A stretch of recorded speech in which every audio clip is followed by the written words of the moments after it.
¿cierto? La influenza tal cual, cómo es que intervienen.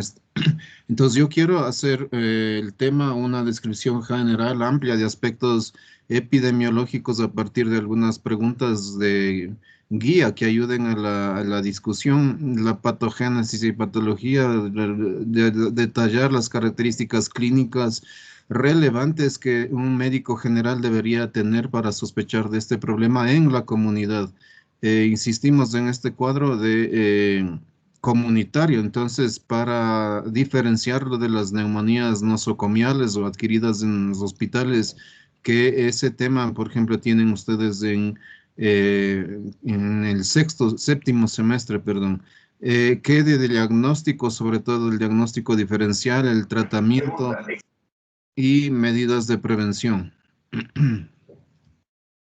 Entonces, a partir de algunas preguntas, yo quisiera empezar este tema indicando, ¿no es cierto?, qué factores son los predisponentes para llevar a este cuadro de neumonía, cuál es la sintomatología que ayudaría a diferenciar, si ayudaría o no la sintomatología a diferenciar de una neumonía viral de una bacteriana, y sobre todo esto de los exámenes también, ¿no es cierto?, de diagnóstico o de ayudas diagnósticas de laboratorio y de cultivos, por ejemplo, qué es sensibilidad, qué especificidad tienen, cuál es la utilidad, digamos así, en términos generales, y cuáles son las dificultades entonces encontradas en estos exámenes para llegar a un diagnóstico definitivo etiológico, decimos.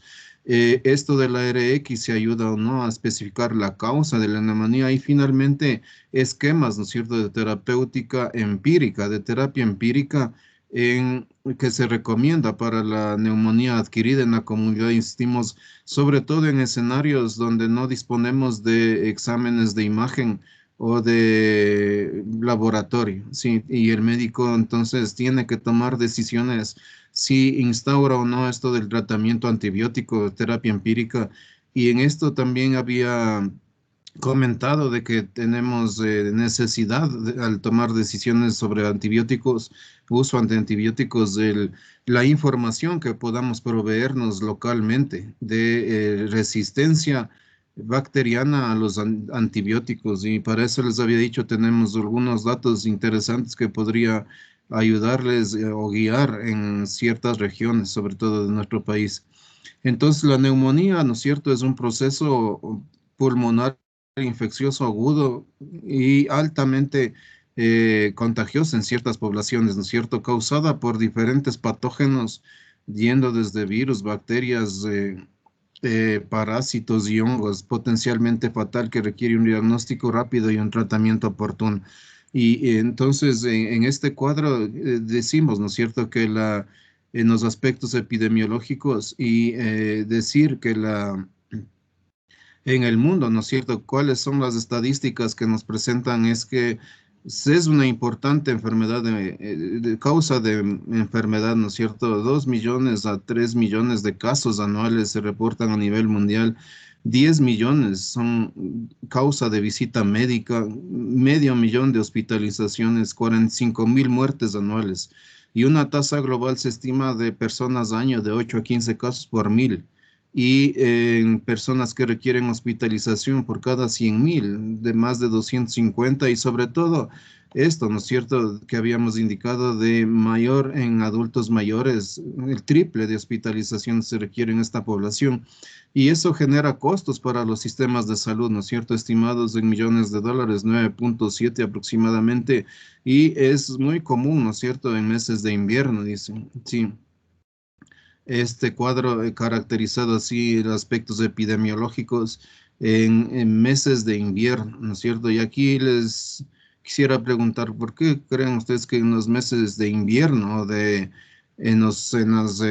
cuando países que tienen estaciones, ¿no? Pero nosotros tenemos dos, la seca y la lluviosa. Periodo lluvioso y periodo seco. En Quito, en el mismo día, uno puede encontrar varias estaciones, pero digamos, en general, no se dice que en invierno, en épocas de frío, de lluvia, aumenta los casos de estos de infecciones respiratorias en general. ¿Por qué creen ustedes? ¿Qué factores creen ustedes que predisponen para este aumento de casos en invierno?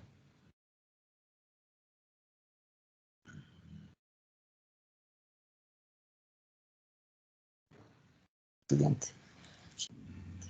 Doc, ¿no puede ser por el cambio de clima que ayudaría a que algunos virus o bacterias ataquen con más facilidad a las personas, puesto que también por el clima mismo se podrían mantener más tiempo con vida, por así decirlo? Sí. Doc, igual el sol tiene mucho que ver, porque tienen mayor capacidad de vivir los virus y las bacterias cuando la temperatura es más baja y cuando hay menos sol. Sí, entre esos, ¿no es cierto? Y también porque es un proceso de transmisión persona a persona, fundamentalmente. No basta ver esta pandemia, o sea, esta transmisibilidad de persona a persona directo, ¿no es cierto? Y en épocas de frío, de lluvia, etcétera, habría, sobre todo en países de pequeños, de bajos y medianos ingresos, se dice en nuestros países, hacinamiento, o sea, transmisiones en enfermedades transmisibles de personas a personas como esta pandemia, por ejemplo, o sea, mayor hacinamiento, mayor pobreza, ¿no es cierto? Mayor número de casos. Es uno de los factores, además de esto que ustedes están colocando, biológicos, ¿no es cierto? De la capacidad de permanencia de los virus, etcétera. Sí, hay factores ahí que predisponen, ¿no es cierto? Que haya una más presencia de casos en estas épocas. Es en niños, entonces la otro extremo en niños menores de 5 años, sobre todo es la principal causa de muerte en el mundo y más en el mundo pobre, en el mundo subdesarrollado. 1,6 millones de niños mueren cada año, más que el SIDA, la malaria y el sarampión combinados. Sí, y ojo con esto porque en estos días precisamente acaba de ocurrir un simposio, por ejemplo, de vacunación, de enfermedades prevenibles por vacunas, por inmunoprevenibles se les denomina. Y esta es una de los problemas ahora de la pandemia también, que el porcentaje de vacunados en niños sobre todo ha disminuido, estiman entre el 20 y 25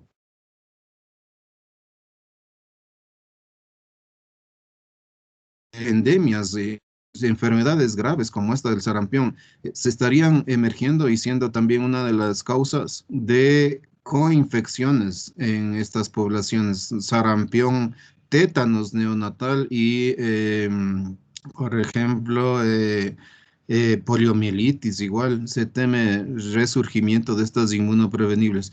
Y sí, no puede prevenirse mediante inmunización de estas enfermedades.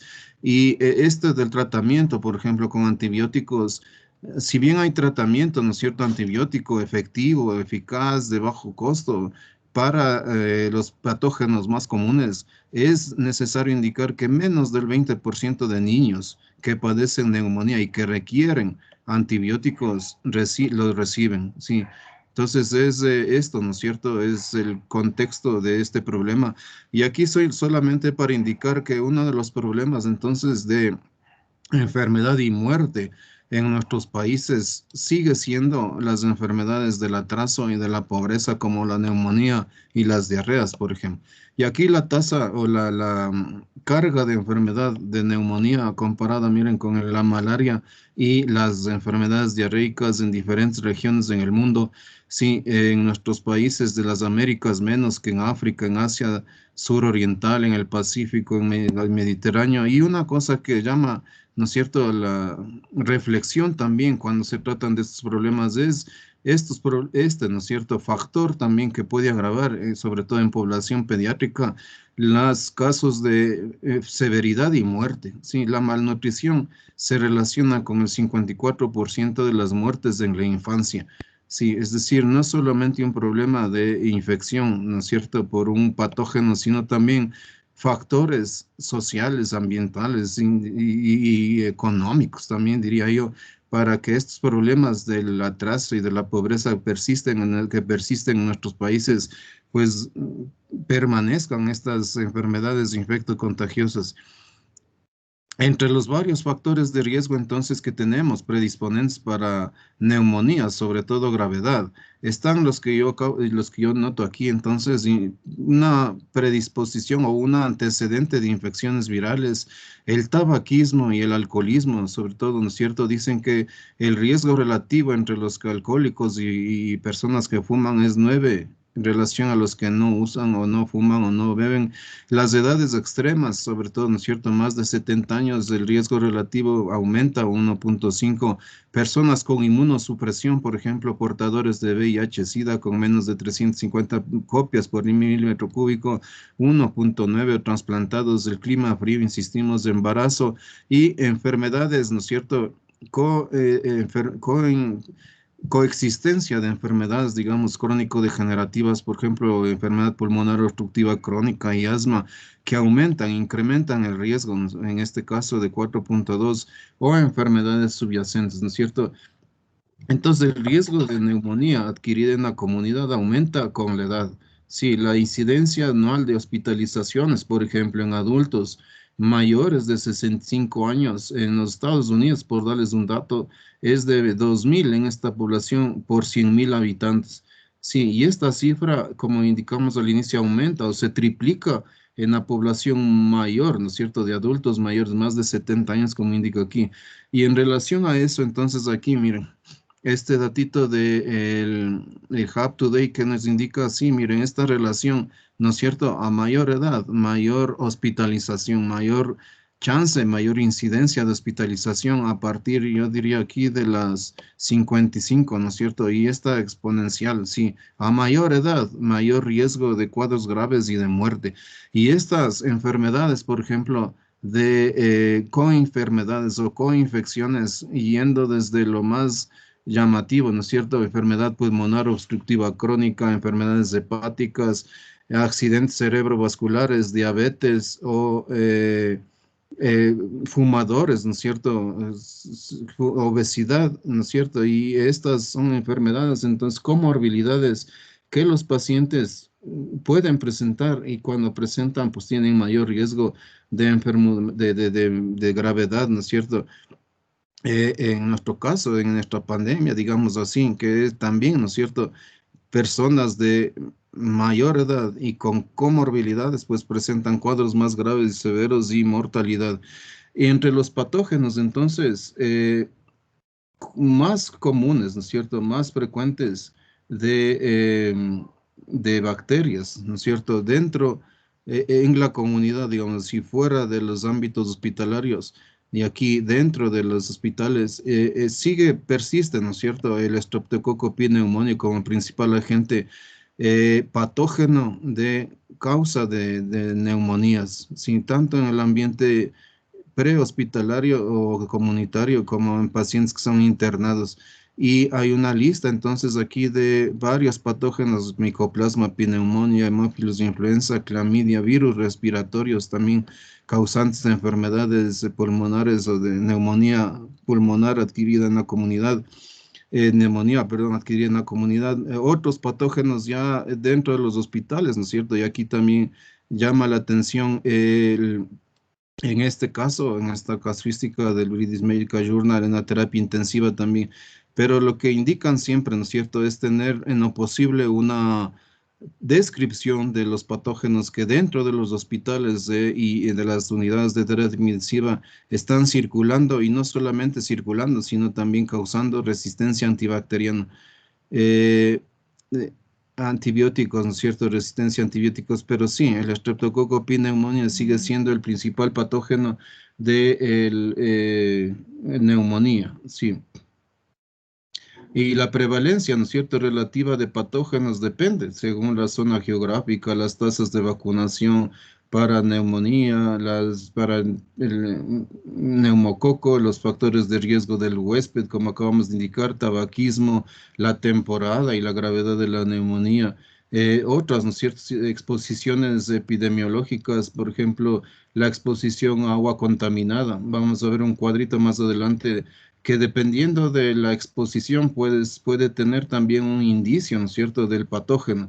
Por ejemplo, en viajes a cavernas o cuevas, etcétera, micosis o coccidioidomicosis, ¿no es cierto? O anaerobios o exposición a agua contaminada, por ejemplo, la legionela. O a aves, por ejemplo, es clamidia citasis, y así hay algunas listas interesantes sobre los riesgos de exposición para contraer patógenos, ¿no es cierto? Los virus, entonces sí, se han descrito ya esto como agentes causantes de neumonía adquirida en la comunidad, como causa importante de neumonía adquirida en la comunidad, sí, en diferentes publicaciones, en diferente orden y probabilidad y porcentaje de presentar neumonía por virus. Sobre resistencia, quisiera comentar entonces este tema porque una de las cosas que se insiste en la literatura también es que para el uso racional de antibióticos en estos cuadros de uso de antibióticos empíricamente, ¿no es cierto?, ante un cuadro de, en este caso de neumonía, debe haber una casuística o algún dato que sirva en los países, en los hospitales, incluso, ¿no es cierto?, es seguro para tomar decisiones. Y aquí el Streptococcus pneumoniae, entonces sí, se ha descrito resistencia a uno o más antibióticos, sobre todo en países que tienen, ¿no es cierto?, una gran capacidad de diagnóstico de etiológico y de también de resistencias. Y miren, la resistencia a macrólidos varía según la región. Se considera entonces altas resistencias a macrólidos cuando es más del 25% en, ahí, indicando que es en Estados Unidos, hacia el sur de Europa, las tasas de resistencia deben ser bajas en Europa. En las estimaciones de resistencia a doxiciclina son menos seguras y varían sustancialmente en el mundo. Los de resistencia a beta-lactámicos también varía regionalmente, pero mejor grado en resistencia a macrólidos y doxiciclina en los Estados Unidos. Menos 20% de aislados son resistentes a penicilina y menos 1 a cefalosporina. La resistencia a fluoroquinolonas sí tiende a ser menos de 2% en los Estados Unidos, pero varía según la región y los factores de riesgo específicos como el uso reciente de antibióticos. Este dato es importante, ¿no? Para hablar de resistencia a uso reciente, si ha usado una persona antibióticos recientemente, ¿no? Antes de la hospitalización o de instaurar un tratamiento. Dado entonces que las tasas de resistencia varían de región a región y dentro de las regiones, incluso dentro de los países y dentro de los países, dentro de las localidades, el dato, miren que los médicos deben consultar los antibiogramas locales para guiar la selección de antibióticos cuando están disponibles. Entonces aquí la pregunta es, ¿qué pasa en Ecuador? Si hay estudios de resistencia bacteriana a los antibióticos a nivel comunitario. Y aquí quise traer entonces para ustedes una experiencia y un trabajo de investigación que desarrollamos en el norte de la provincia de Esmeraldas desde el 2003, en una región que antes del 2003 era accesible solamente por ríos, ¿sí? El viaje era Quito Esmeraldas por bus y luego Esmeraldas al centro de esta región del norte eh, que es limítrofe con Colombia, el cantón Eloy Alfaro, era por ranchera, estas chivas que le llamamos, y luego solamente por ríos. Entonces en esta región se construyó un camino, una carretera asfaltada de primer orden que une Esmeraldas, el norte, Borbón, San Lorenzo y Eibar. Y ahí residen más de 150, esta precisamente que yo anoto aquí, en esta región, esta carretera que esquematizo aquí en rojo, 150 poblaciones aproximadamente en estas riberas de los ríos Donsole, Cayapas y Santiago. Es una de las reservas ecológicas que se mantiene en nuestro país, la reserva Cotacachi, aquí en Imbabura, con el Cayapas del río. Y aquí entonces residen más de 150 comunidades, la mayoría afroesmeraldeñas, ya, y chachis, colonos también, ya por la presencia de esta carretera aumenta la migración, etcétera. Y en esta región, desde el 2003, entonces nosotros llevamos adelante estudios de investigación sobre enfermedades transmisibles, primero con enfermedades diarreicas y luego ahora estamos desarrollando estudios sobre dengue y Zika y también un estudio de microbioma, dado los antecedentes, como les voy a contar rapidito sobre estas investigaciones que hacemos aquí.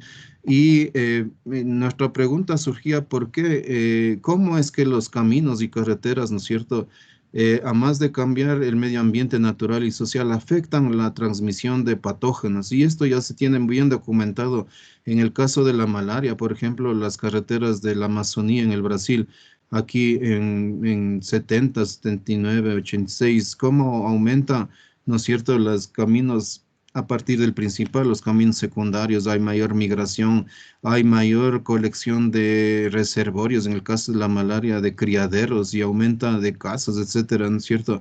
En el caso del SIDA, de enfermedades de transmisión sexual, igual. Sí, hay documentado ya un estudio muy clásico de la, la autopista del SIDA en Uganda, le llaman así, ¿no es cierto?, por la diseminación del virus del VIH en estas localidades a lo largo de esta carretera, principalmente por los conductores de automóviles que van diseminando la enfermedad. En enfermedades diarreicas, este es uno de los estudios que hemos publicado en nuestro país, en el mundo en general, para el mundo, de cómo las carreteras afectan entonces las enfermedades diarreicas. Y a partir entonces de esta carretera, ¿no es cierto?, que ahora podemos encontrar pueblos que están cercanos al camino, ¿no es cierto?, a la carretera, pueblos que están distantes a las carreteras y pueblos intermedios, digamos así. Nosotros escogimos 21 comunidades, luego aumentamos a 3 más, 24 comunidades hasta el 2015 que estudiamos esto y desarrollamos estudios no solamente de prevalencia de las enfermedades diarreicas, sino también estudios en este diseño de casos y controles para saber qué impacto tienen no solamente en términos de enfermedad diarreica, sino también de los patógenos.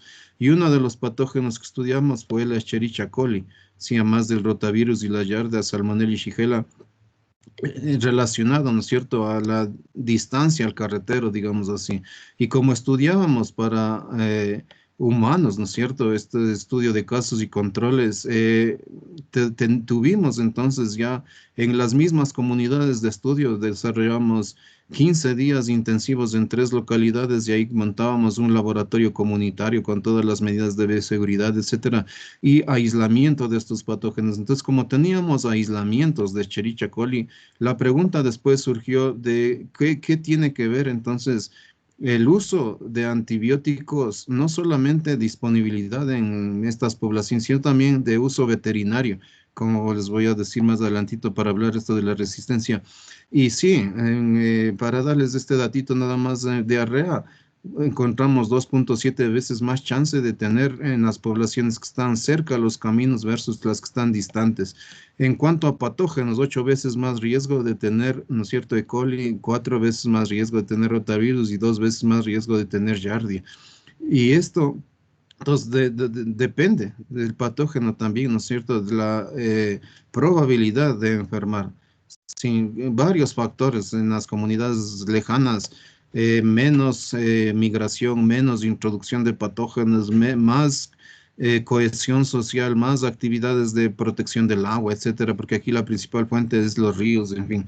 Y esto lo documentamos entonces en varias publicaciones de un ciclo, ¿no es cierto?, de cómo es esto de que las carreteras, la proximidad a carreteras aumenta la migración, disminuye la cohesión social, hay menor infraestructura sanitaria, de higiene, aumenta de patógenos y aumenta y ese es un poquito el antecedente para ir a esto. Nosotros entonces, como teníamos de las personas, ¿no es cierto?, muestras a través de este estudio de casos y controles y aislados de Escherichia coli, pues vimos que en estas poblaciones, y no solamente en Esmeralda, sino en el mundo, ¿no es cierto?, la crianza de animales, de pollos, cerdos, etcétera, es ahora uno de los objetivos de la producción de antibióticos. El mayor consumo no se da en humanos, sino sobre todo para la crianza de animales. Y esto ha generado entonces un problema,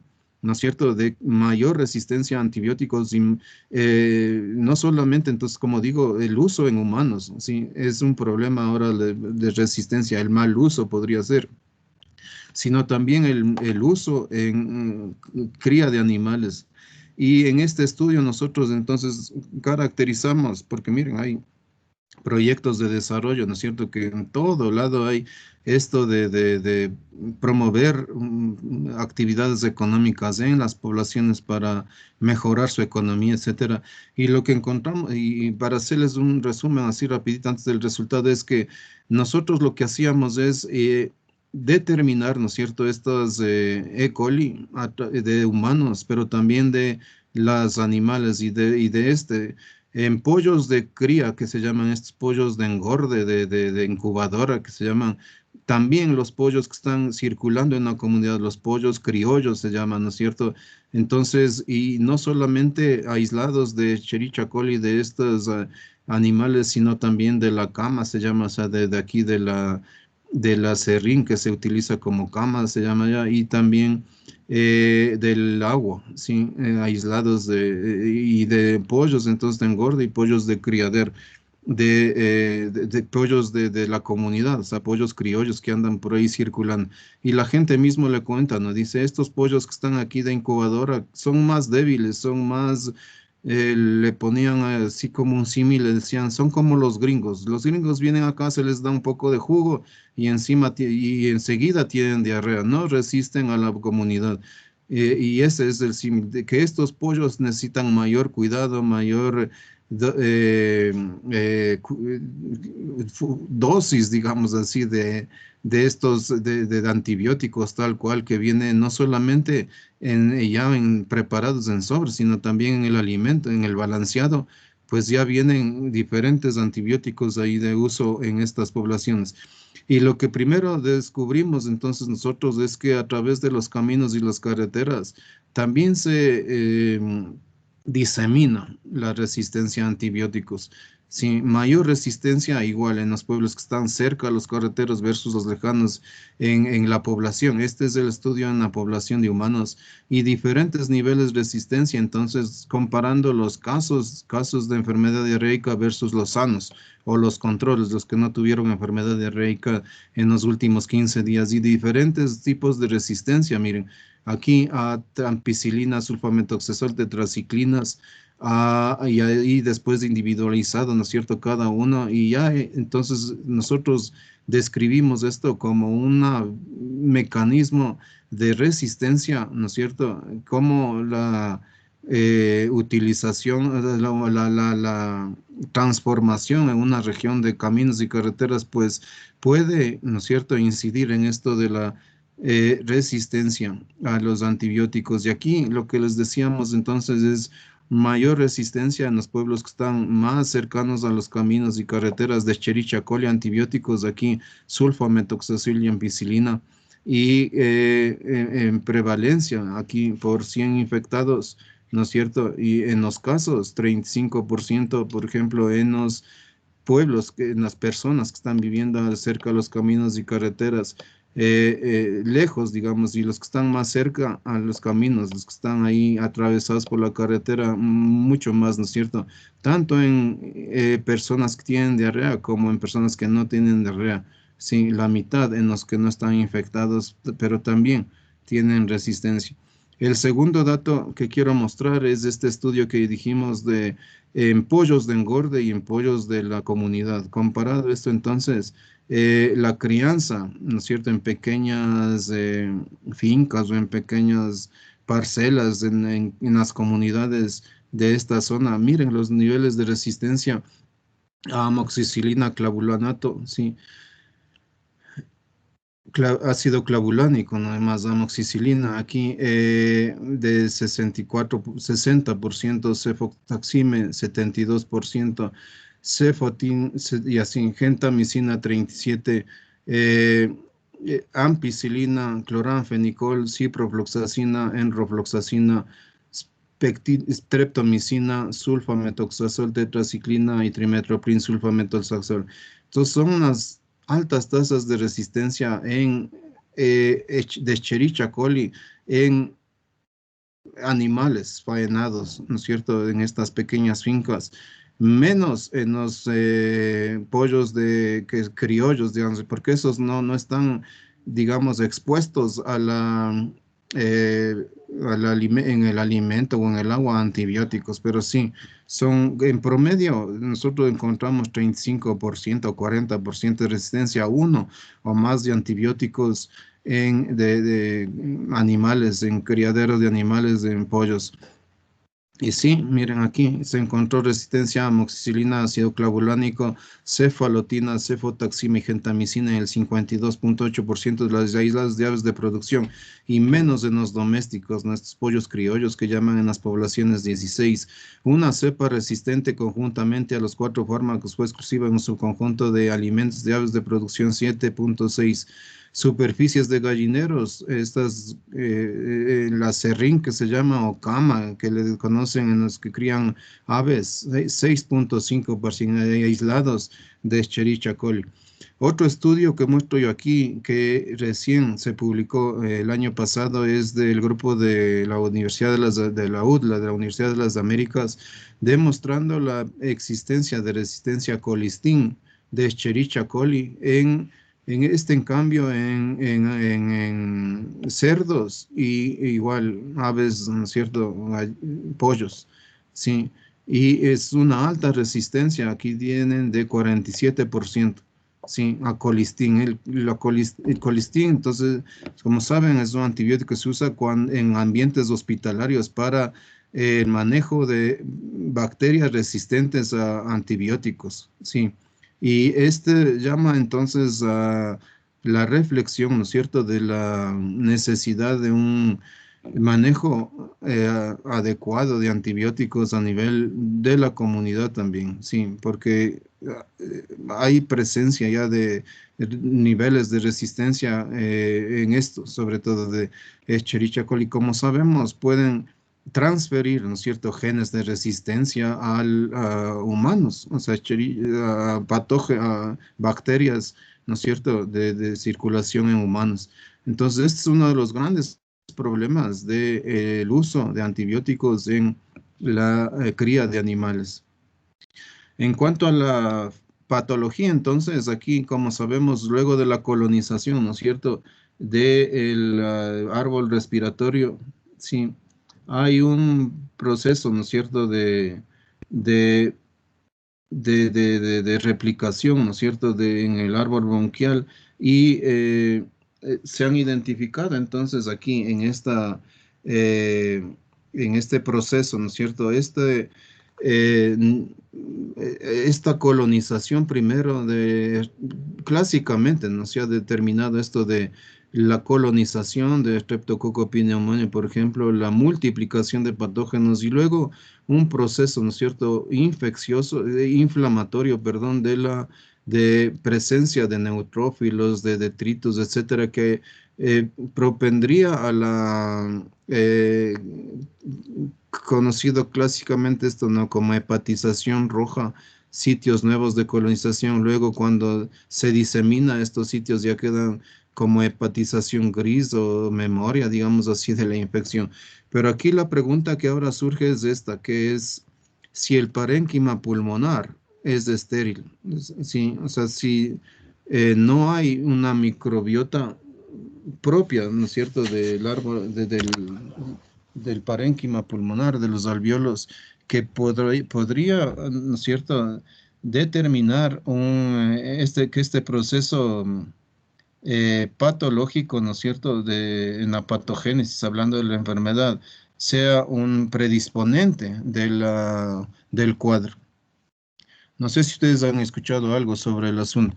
¿Es estéril el árbol bronquial, el parénquima?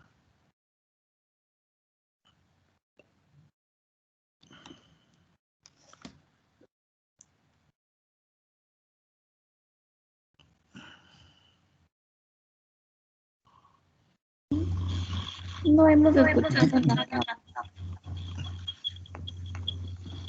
Sí, les preguntaba que si el parénquima es estéril, si no hay ningún indicio que no hay microbiota en el parénquima y que luego de la colonización y multiplicación y proceso inflamatorio vendría el cuadro de neumonía. Porque clásicamente, ¿no es cierto?, la infección del parénquima causada por patógenos respiratorios bacterianos o virales es el modelo clásico que se ha descrito, ¿no? Que una vez transmitido de persona a persona a través de gotitas o de gotículas con aerosoles, por ejemplo, que ahora también se habla en esto de la COVID-19. Por ejemplo, el patógeno coloniza la nasofaringe, llega a los alvéolos pulmonares mediante microaspiración cuando el tamaño del inóculo es suficiente, ¿no es cierto? Y las defensas inmunitarias del huésped, si se atribuye también a ese factor, se están deterioradas, el patógeno produce mayor virulencia y la respuesta inmune, pues, provocaría también el daño, ¿no es cierto? Y la neumonía. Entonces aquí la pregunta que ahora se hace y que ya está, ¿no es cierto?, descrita es si el parénquima es estéril.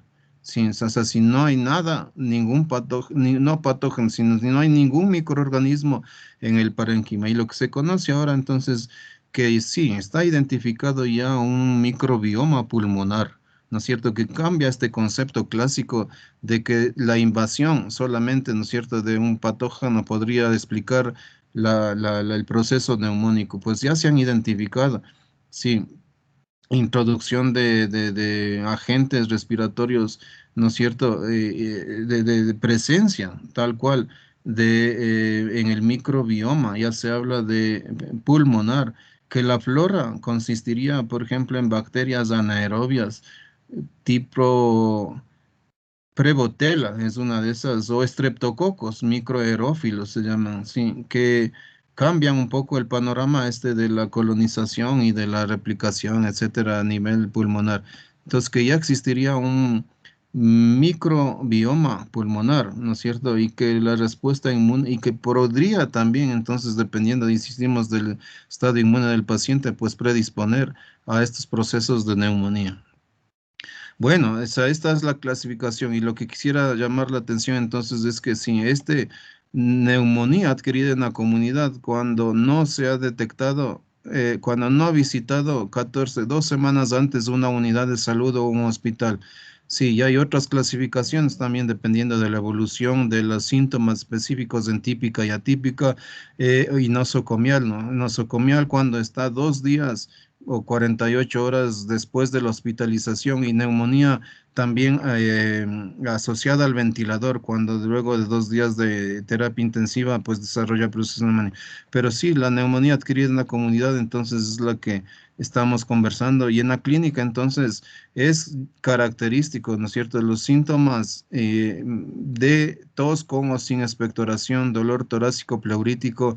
Este cuadro, ¿no es cierto?, de disnea o dificultad respiratoria es muy importante en los aspectos clínicos que producen luego taquimia, frémito táctil y egofonía en el examen físico y que se puede auscultar, ¿no es cierto?, diferentes ruidos como estertores, crepitantes o roncos, sumado a la epidemiología, si hay algún otro caso o alguna otra un proceso de influenza o gripe, qué sé yo, en ese entorno comunitario, pues puede también ser importante para el diagnóstico. Y lo que corrobora, ¿no es cierto?, la radiografía en el caso de la condensación típica que tenemos acá, por ejemplo, una neumonía neumocócica, ¿no es cierto?, aquí en el lado izquierdo del paciente de más de 65 años, sí, miren, con diabetes mellitus, sí, definiría, ¿no es cierto?, el cuadro de neumonía, aunque hay otras presentaciones, sí, de infiltrados difusos, intersticiales, etcétera.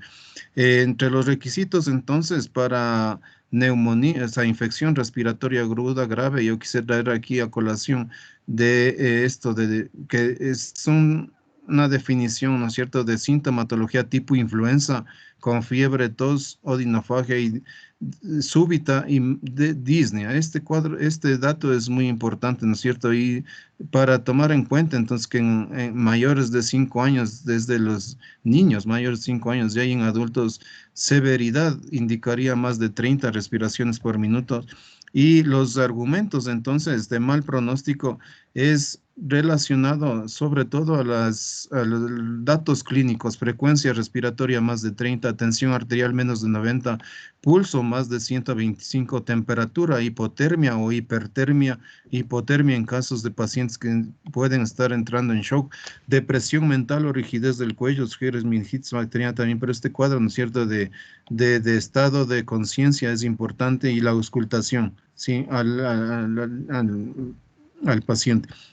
Entonces aquí cabe, ¿no es cierto?, que en los hallazgos de laboratorio pues se pueden tener varios patrones simplemente para indicar que no solamente la neumonía clásica lobar o condensación en un solo lóbulo, ahí por ejemplo varios, ¿no es cierto?, que uno podría decir, sí, aquí está una condensación, aquí está otra, pero hay otras, ¿no es cierto?, sobre todo en las atípicas, esta que ustedes pueden mirar aquí, podríamos decir en esta pandemia, ¿no es cierto?, que podría decirse una distribución infiltrado difuso, ¿no es cierto?, nada de consolidado ahí en un solo lóbulo, y que podría, y más ahora, ¿no es cierto?, en los criterios de hospitalización, pues estamos usando no solamente la REX, sino la tomografía computadorizada, esta de aquí, para indicar este infiltrado esmerilado que llaman, ¿no es cierto?, los radiólogos y los expertos en imagen ahí, para decir que es un proceso pulmonar. Entonces, eh, simplemente para indicar aquí la lista de diagnósticos diferenciales que deberíamos hacer ante un cuadro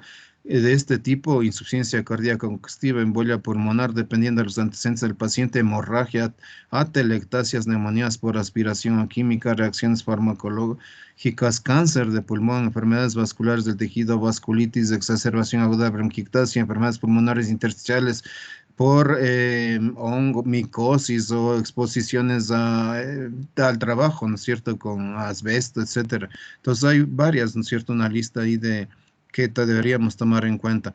En cuanto al diagnóstico etiológico, entonces este dato es muy importante porque ni todos, cuando se realizan exámenes, por ejemplo, hemocultivo, y dependiendo de quién lo hace y dónde se lo hace, incluso o métodos serológicos y de PCR, se llega a identificar el patógeno causante de la neumonía. Aquí yo he traído, por ejemplo, hablando esto de cuáles son las factores de riesgo, digamos así, dependiendo y cuál es la condición de riesgo y los patógenos comúnmente encontrados, ¿no es cierto? Hay una lista ahí que ustedes pueden ver en alcohólicos, en enfermedad pulmonar obstructiva crónica, en procesos de exposición a pájaros, como decíamos, ¿no es cierto?, a clamidia citacia o a conejos, en fin, hay una serie o en pacientes con VIH, etcétera, si hay aspiración. Entonces, se interesa los antecedentes también del paciente, ¿no es cierto?, saber si hay exposición, ¿no es cierto?, factores de exposición que nos orienten un poco hacia esto del diagnóstico etiológico, digamos así. Y hablando entonces de esto de miren, de la diagnóstico por laboratorio. Sí, en esta casuística ustedes pueden ver pacientes fuera de los hospitales en España y Canadá, por ejemplo, sin que seguro tienen mejores recursos para el diagnóstico etiológico en pacientes en quienes se llega a identificar 31%, por ejemplo, en esta casuística española, y 48% en Canadá. Sí, entonces no es que, y aquí abajo, miren, ustedes tienen ahí abajo la presencia de los patógenos, tal cual: Streptococcus pneumoniae en 10%, 5 en los canadienses y otros patógenos, ¿cierto? Entonces el valor, digamos así, de los métodos diagnósticos en esta otra de estos autores, miren, Streptococcus pneumoniae en 35% de pacientes en los que se estudia estudios de laboratorio, ¿no? O sea, para identificar el patógeno en neumonía adquirida en la comunidad. 35 en el uno, 13 en el otro. Entonces, esto es para indicar que no todos los que llegan a ser o probabilidad de hacer un examen diagnóstico etiológico laboratorial por cultivo, etcétera, tenemos la certeza de que nos van a reportar. Y como indicamos, es importante entonces los factores de riesgo ahí para determinar o sospechar cuáles son los patógenos posibles involucrados en la transmisión.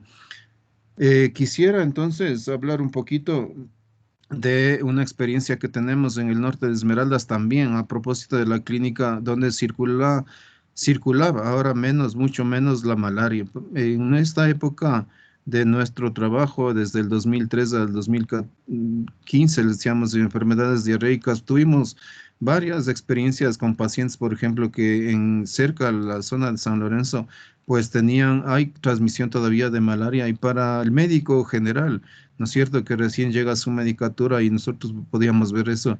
Todo cuadro de fiebre, de malestar general, de escalofrío, etcétera, era malaria y se trataba como malaria tal cual. Sí, pero indagando un poco más entonces en esto de la sintomatología ayuda, ¿no es cierto? El cuadro característico de sintomatología respiratoria más el examen físico, ¿no es cierto? Que uno se puede ayudar para documentar la condensación posible, pues una vez utilizando eso, ¿no es cierto? Esos recursos, y acá imposible, les aseguramos, es laboratorio, peor, imágenes. Sí, y aquí en este contexto uno tiene que tomar la decisión de si tratar o no con antibiótico a estos pacientes con sospecha de neumonía adquirida en la comunidad. Y sí, el antecedente es útil, ¿no? Hay uno o dos casos en la comunidad o en la misma familia, a veces de procesos respiratorios agudos, y la edad, la comorbilidad se te ayuda también, ¿no es cierto?, para identificar esto y decidir el tratamiento antibiótico. Entonces, aquí lo que ayuda, ¿no es cierto?, es esto de otra pregunta es ¿dónde le trato? O sea, ¿me mantengo en la comunidad o ya necesita hospitalización o hasta terapia intensiva, ¿no es cierto? Y lo que decimos aquí entonces es útil también, miren esto de las escalas de predicción de severidad, ¿no es cierto? Aquí una de la Sociedad Americana de Tórax, ¿no es cierto?, que indica criterios mayores y menores, y siendo, ¿no es cierto?, la necesidad de ventilación mecánica, o la presencia de shock séptico o clínica, ¿no es cierto?, para sospechar en shock, es muy importante para decidir o para remitir a los pacientes. Y luego acá criterios menores como presión, taquimia, presión arterial, presión de oxígeno, y infiltrados múltiples, si es que es del caso, si hay RX, estado mental, ¿no es cierto?, confusión o nitrógeno ureico en sangre, o hipotermia o leucopenia. Entonces hay varios, ¿no es cierto?, criterios, y dicen que uno mayor y dos menores, pues indica ya severidad. Y hay otros, ¿no es cierto? Este es el PIRO, de predisposición, injuria, respuesta y disfunción orgánica, igual, que cataloga varios, ¿no es cierto?, elementos para llegar a decidir si aumenta no solamente la probabilidad de ser remitido a un hospital o hasta terapia intensiva, sino también la mortalidad. Los más usados, les coloco aquí, es este del CURB 65 en personas de igual o mayor a 65, muy útil. Confusión, nitrógeno ureico, frecuencia respiratoria, tensión arterial sistólica o diastólica en esos valores que ustedes ven ahí, y tres o más criterios de neumonía grave. Y como ven ahí, aparte del nitrógeno ureico, el resto es clínico, que uno puede tener, ¿no es cierto?, a mano, y decidir si ese paciente amerita ya hospitalización, por ejemplo. Y no solamente para decidir dónde tratarle, sino también el evento, ¿no es cierto?, de mortalidad. Miren, aumenta mientras más alto es el score, ¿no es cierto?, de mortalidad en estos pacientes de mayores de 5 años. Este es otro utilizado frecuentemente, es la escala de predicción de neumonía de severidad, ¿no es cierto? Factores demográficos, de edad, si está uno en asilo, enfermedad, comorbilidades, el examen físico y datos de laboratorio. Igual en esta escala, entonces no solamente indica la puntuación, ¿no es cierto?, de este sí para todas las edades, sino también el riesgo de mortalidad. Y la mortalidad, lógicamente, es mucho mayor mientras más puntuación tiene. Y para los menores de 55 años sin comorbilidad, los riesgos, los hallazgos físicos anormales, pues se asignan, ¿no es cierto?, en el numeral anterior. Y aquí también, entonces, el 1 y 2, si uno cataloga por esto del índice de severidad de neumonía, pues 1 y 2, puedo tener todavía el chance de estar tratando en la comunidad o en su casa, y más de 71, entonces, o 3 para arriba es ingreso o remisión al hospital. Entonces aquí igual, entonces grado de severidad de neumonía en el CURB 65 y el tratamiento, entonces aquí para indicar entonces cuál es el... Disculpen, ¿tienen clase?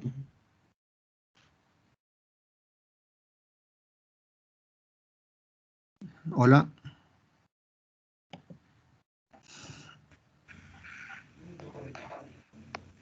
No, hay psiquiatría. Ya, les decía que para determinar entonces, ¿no es cierto?, esto de dónde o si necesita derivación. Sí, aquí está en el Hub Today igual, miren aquí, si necesita ventilación mecánica o presencia de shock séptico, sí, a cuidados intensivos no. Entonces es una neumonía rápidamente progresiva, ¿no es cierto?, que necesita hospitalización, sí o no. Y aquí entonces, si no necesita hospitalización, pues es necesario, ¿no es cierto?, también preguntarse por las condiciones sociales del paciente, si todavía, si está ingiriendo alimentos, si tiene de posibilidad de adherirse al tratamiento, hoy tiene antecedentes de sustancias, ¿no es cierto?, historia de abuso de sustancias o alcoholismo, por ejemplo, estado mental, confusión o estado cognitivo, etcétera, o también las condiciones sociales, no vive solo, vive lejano de un centro de salud, etcétera. Entonces es también dato importante para determinar dónde tratarle al paciente. Si todo eso es favorable al paciente, ¿no es cierto? Y dice no, pues hay que valorar la saturación de oxígeno y como sabemos, incluso en esta pandemia, ¿no es cierto? Es muy importante esto de la saturación de oxígeno y si es mayor a 92, entonces le indica que valore este índice de severidad de neumonía que acabamos de ver, que lo pueden ustedes encontrar en cualquier documento en internet, ¿no es cierto? Y si es en este índice o la escala del CURB 65, si es mayor de 65 y decidir. Sí, dependiendo de los niveles de la clase, ¿dónde debería ser tratado este paciente? Sí, es muy importante entonces en la clínica estos datos que ponemos aquí y una vez que se decide entonces si tratar a este paciente, entonces es... eh,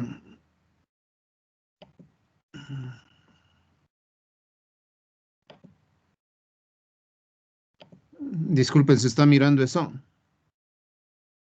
Sí se mira, doctor. Sí, gracias.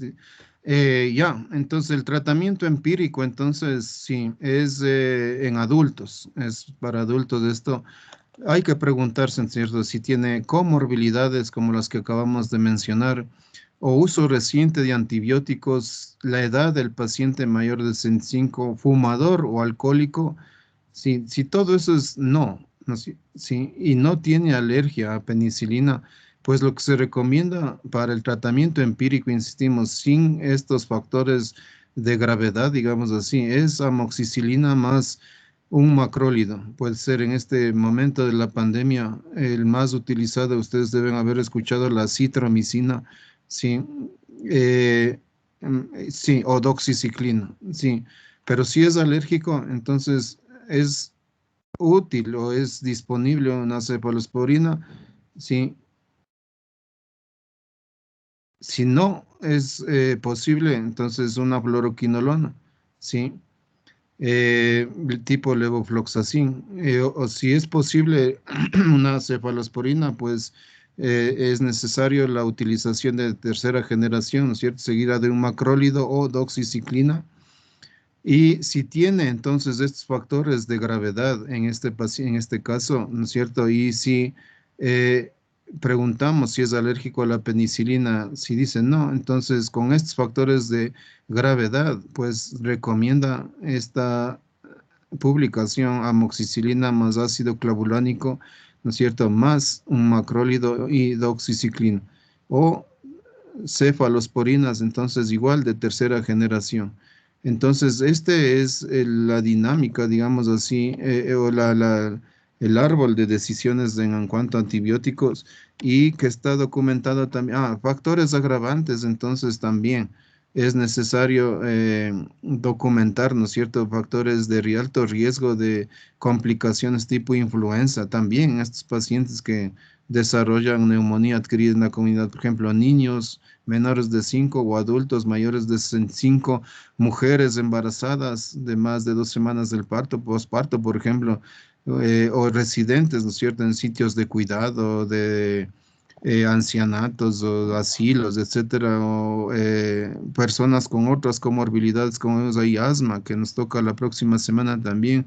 Y aquí entonces es el factor de riesgo para meticilino resistencia a del estreptococo, ¿no es cierto?, del estafilococo aureus meticilino resistente y de pseudomonas. Sí, pero este dato entonces también llamar la atención de que es poco común en neumonía adquirida en la comunidad tener estafilococo aureus meticilino resistente, salvo en estos antecedentes, no se ha sido hospitalizado, o sea, si está o ha utilizado antibióticos anteriormente.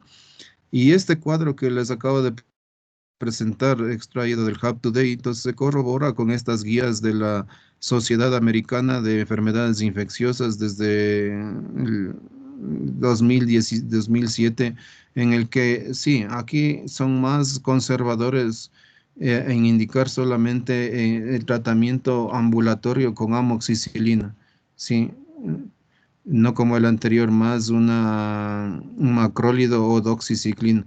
Sí, y dependiendo también en el hospital, miren, amoxicilina o en grados leves de severidad y en cuadros más de moderada y de o sea, de severidad mayor, pues ahí sí amoxicilina más un macrólido o doxiciclina.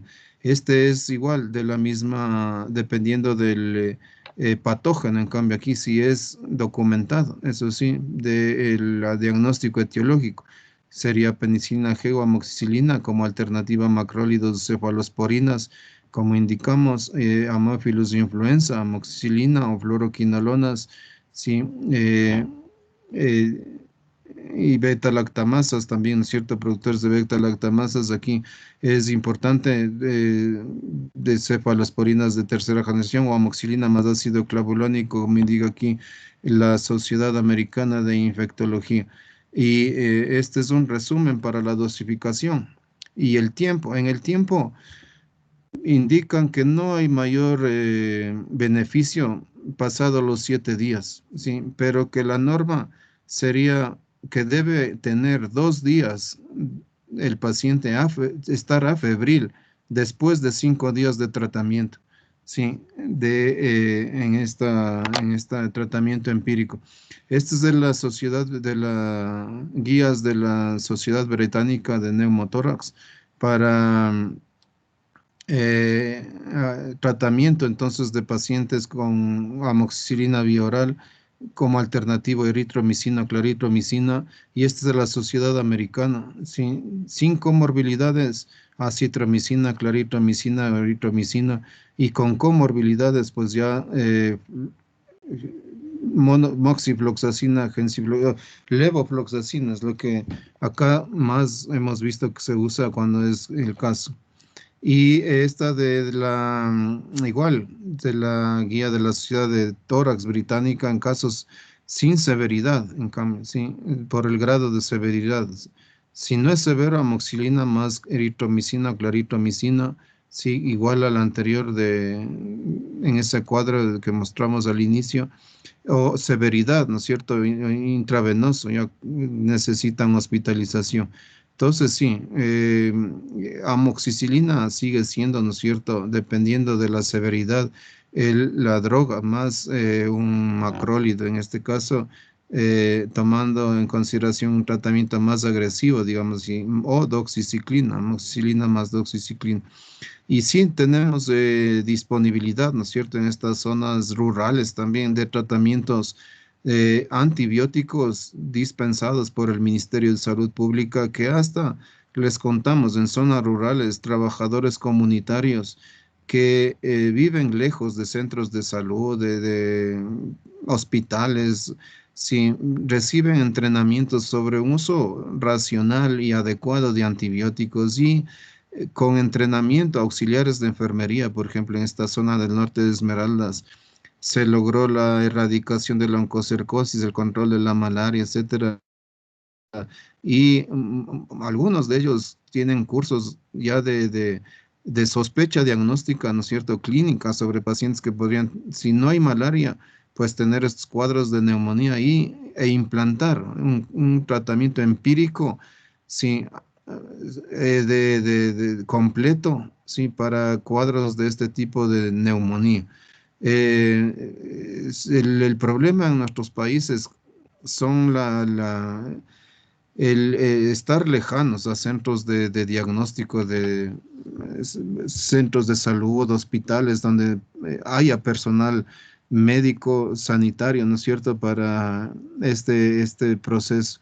Entonces, en estas zonas muy apartadas de nuestro país, esto de entrenamiento, sí, para un uso racional de antibióticos, cada vez toma más vigencia para salvar vidas también, ¿no? O sea, imagínense, en esa zona de los ríos hay comunidades que están a 6, 7, 8 horas de un centro de salud hospital de una región y ni todos pueden económicamente verse en la posibilidad de salir, ¿no es cierto? Entonces, para esta y para otras que podríamos comentarles, hay un proceso de educación continua de uso racional de antibióticos.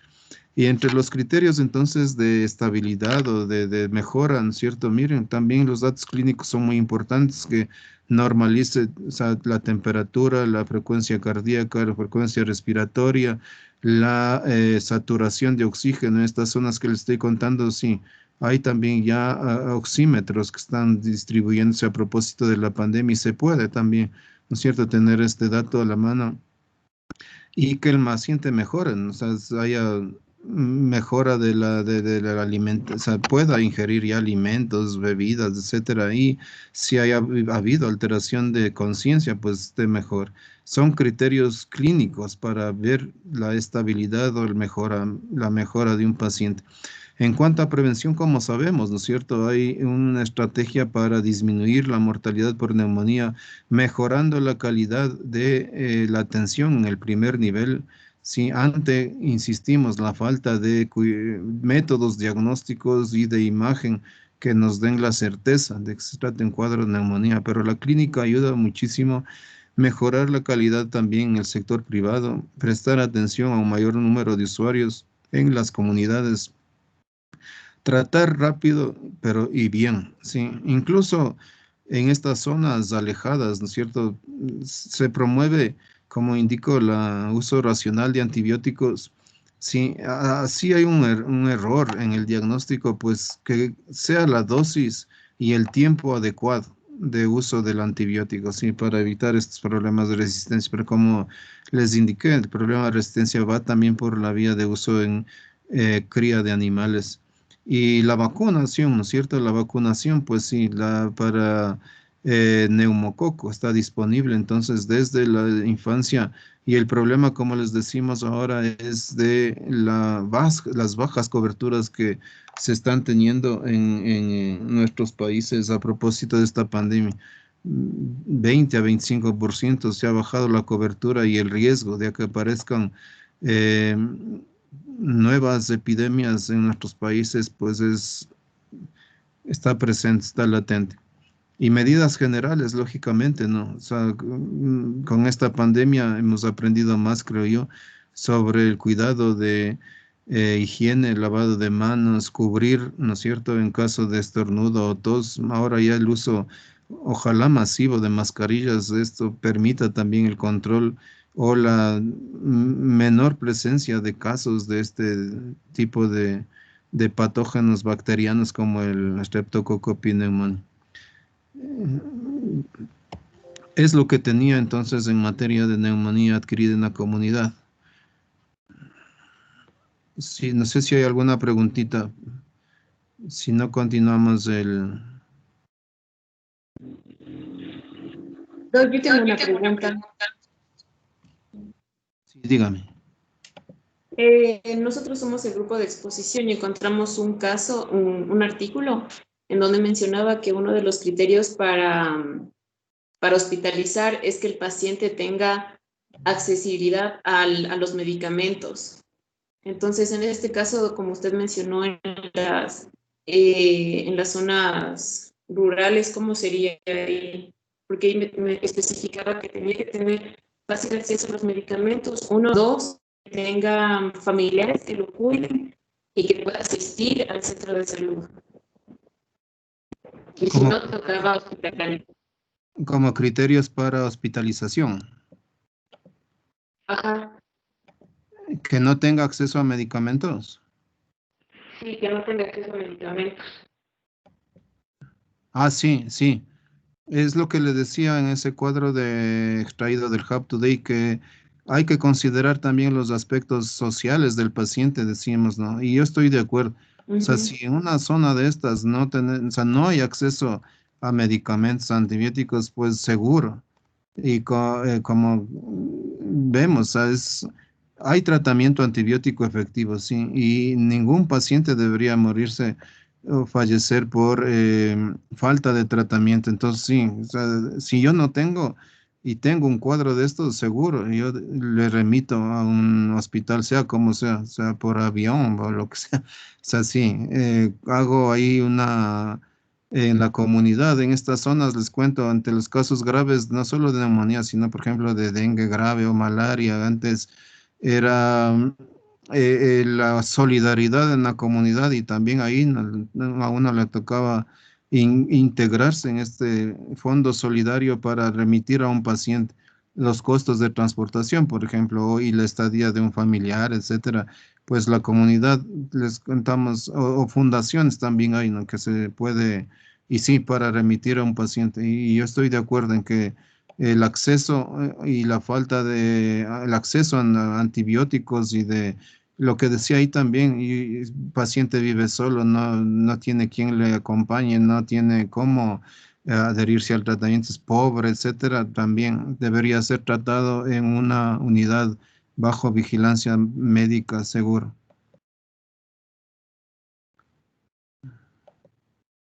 Gracias, doctor. Listo. Bueno, les dejo. Tengo otra clase y nos veríamos el próximo martes. Sí, Listo, la doctor. última Gracias. semana de trabajo. Gracias a ustedes. Hasta luego. Hasta luego, Doc. Gracias. Que estén bien. Gracias.